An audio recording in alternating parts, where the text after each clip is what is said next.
the ANC Secretary General, Fikile Mbalula, confirming today that the party has taken a decision basically to hit the reset button on the GNU. It's after that fallout with the Democratic Alliance around the adoption last week in Parliament of the framework, the fiscal framework. It's one of the multiple processes that unfold in order to get to ultimately making sure that all the departments receive the allocations due to them as per the budget. The issue of contention has been the increase in value-added tax. But let's speak now to Mahlengi Bhengu-Motsiri, national spokesperson for the ANC. Mahlengi, good to have you on Full View, or the Full View this evening.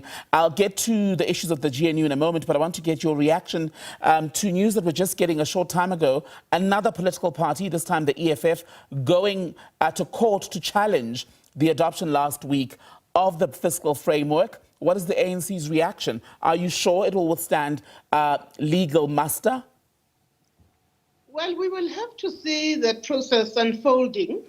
And of course, I would imagine Parliament will, utilize their own legal structure to be kept abreast with the arguments that are being advanced.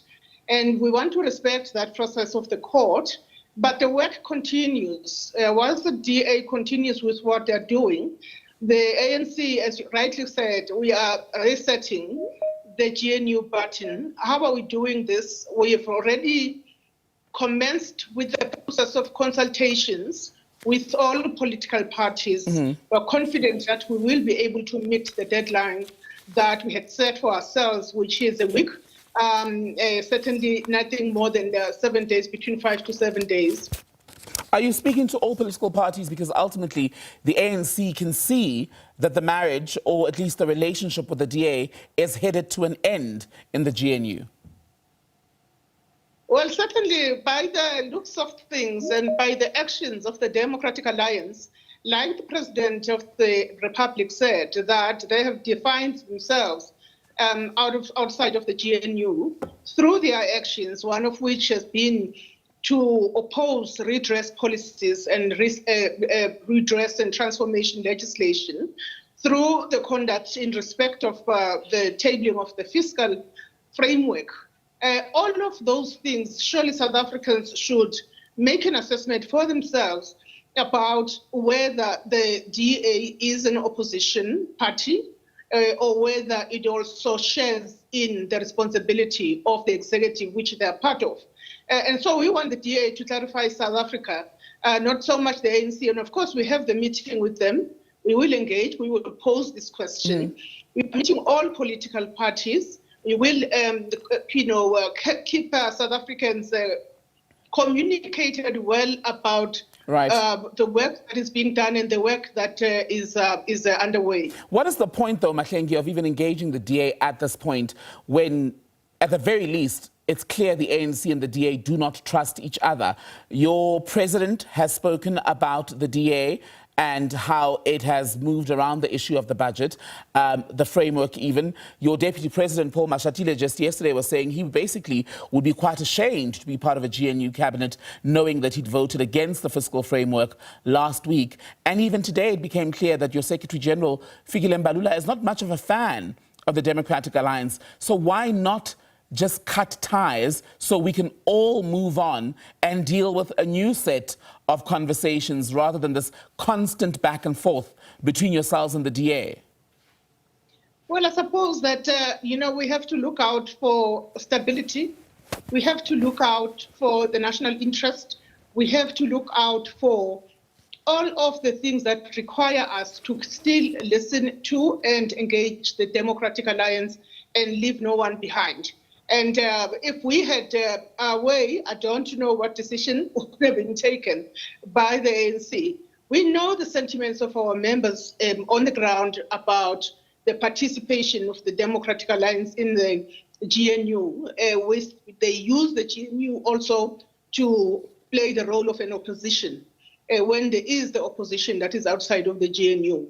So they need to constantly engage the Democratic Alliance and the Democratic Alliance to really tell South Africa as to how they want to position themselves as the opposition or as part of those that must find solutions within the context of the executive.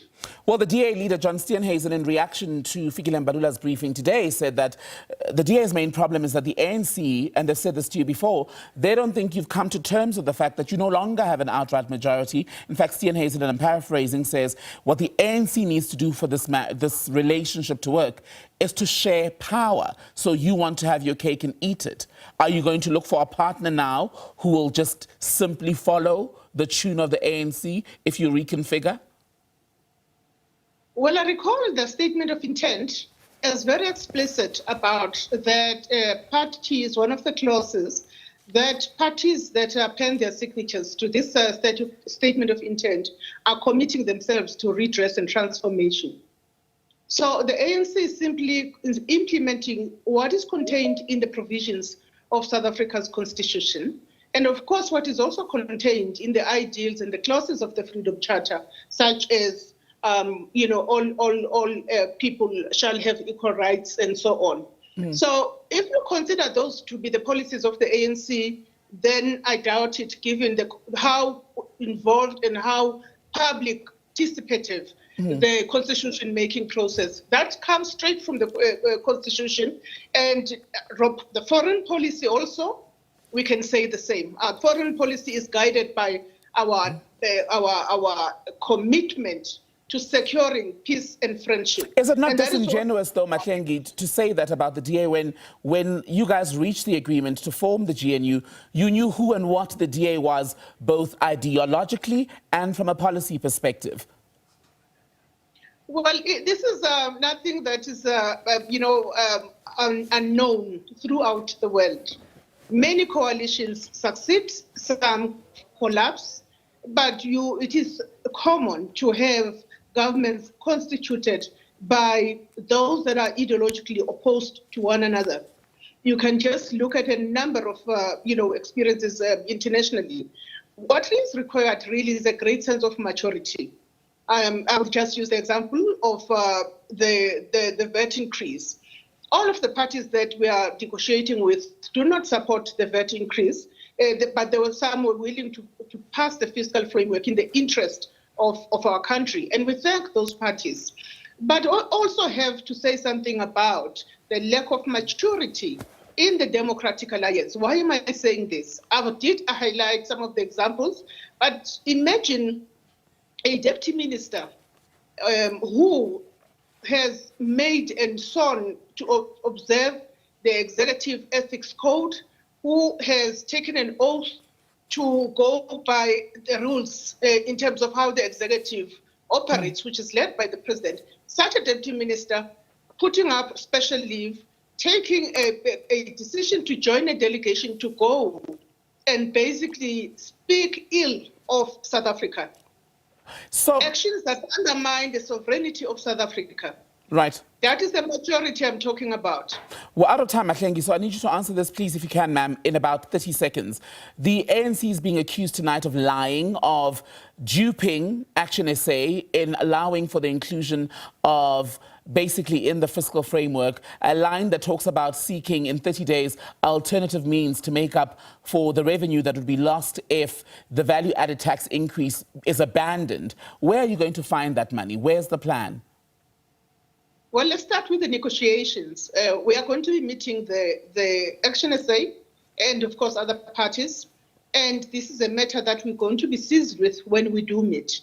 In the meantime, the team at National Treasury have been directed to look at both the expenditure side of our budget as well as the revenue side of our budget, and to look at what can be done to trim some fat in order to be able to ensure that we don't have the 0.5 increase. So my answer is in the negotiations and in the work that is being done by Treasury. As things stand, you don't have that money, right? That would come from the VAT increase that's supposed to kick in May. You don't have that money now. As things stand, it's not long that we've signed the fiscal framework because of the bickering of the DA. So there is no money, though, because you made this arrangement with Action SA last week when you were already fighting with the DA about the value-added tax increase. So you don't have an actual plan that's going to work. No, there is a plan. As I said, I mean, we have to defer to government to follow the process, including the budget committee, treasury, and all the required consultation in respect of this. I think it will be premature to say there is no money when there's work that is currently underway.